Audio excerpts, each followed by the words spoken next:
Nous avons une personne dans le monde actuel qui a gagné démocratiquement avec son parti démocratique en Birmanie à 85%. Elle s'appelle Aung San Suu Kyi. Elle est non-violente, elle est bouddhiste, elle veut arriver à négocier avec la junte militaire qui la détient depuis qu'elle a gagné cette élection. Et nous n'avons rien fait pour l'aider. Personnellement, moralement, si on n'a rien fait pour cette femme, eh bien, je souhaite que les personnes qui gagnent de l'argent dans ce pays arrivent de dormir paisiblement. En fait, je ne souhaite pas ça du tout. Je souhaite que leur conscience les pique et qu'ils changent d'avis maintenant parce qu'on a encore le temps. C'est rare qu'on a une deuxième chance. On a une deuxième chance.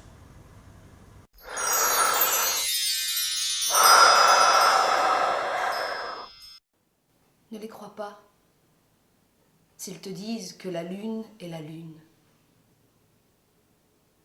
que ceci est ma voix sur une bande magnétique, ou bien ma signature au bas d'un document, s'ils te disent qu'un arbre est un arbre, ne les crois pas. Ne les crois pas à rien de ce qu'ils disent, à rien de ce qu'ils jurent, à rien de ce qu'ils montrent, ne les crois pas. Et quand finalement l'inéluctable arrive, qu'ils te font venir là, identifier mon corps, et que tu me vois là et qu'une voix te dise « Nous l'avons tué, esquivant la torture, il nous a échappé, il est mort. » S'ils te disent que je suis entièrement, irrémédiablement, définitivement mort, ne les crois pas. Ne les crois pas. Ne les crois pas.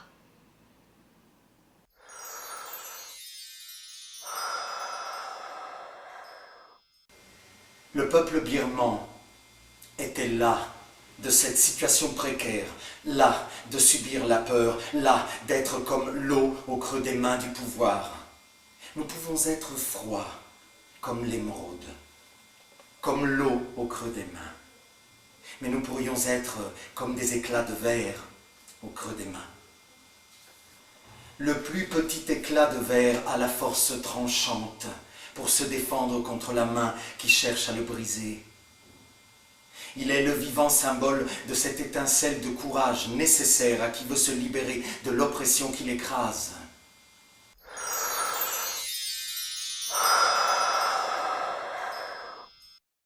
On torture à midi dans le bureau. Je mesure les coups et le sang. Je suis une bête qu'on mène à l'abattoir. C'est mon tour aujourd'hui.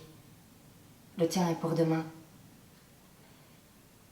Ce soir, il torture Andreas sur la terrasse. Je mesure les coups, la souffrance. Nous allons nous retrouver de part et d'autre du mur. Tac-tac de tes doigts. Tac-tac des miens. Ce qui signifie, dans cette langue muette, je tiens le coup. Je ne cède pas. Dans nos cœurs se déchaîne une sarabande de coups. Tac-tac, c'est toi.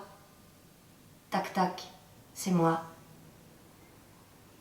Notre abattoir embaume le teint. Dans notre cellule, un ciel de sang.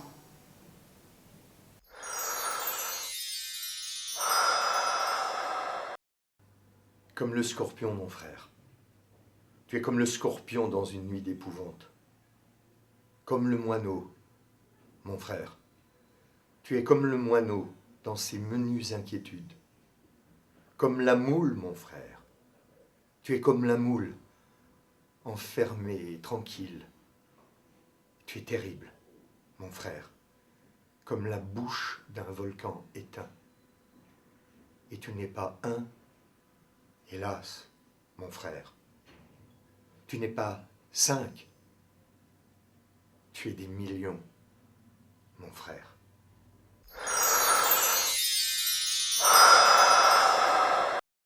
Il y a 1 an, je crois, j'attendais un 2e enfant. Ils m'ont amené dans un champ. Ils étaient 4. Je ne peux pas vous dire ce qui s'est passé. C'est trop horrible. Après, j'ai perdu mon enfant et je ne sais plus très bien ce qui est arrivé. Mon premier fils est tombé malade et il est mort. Mon mari est parti dans la forêt et il n'est plus revenu.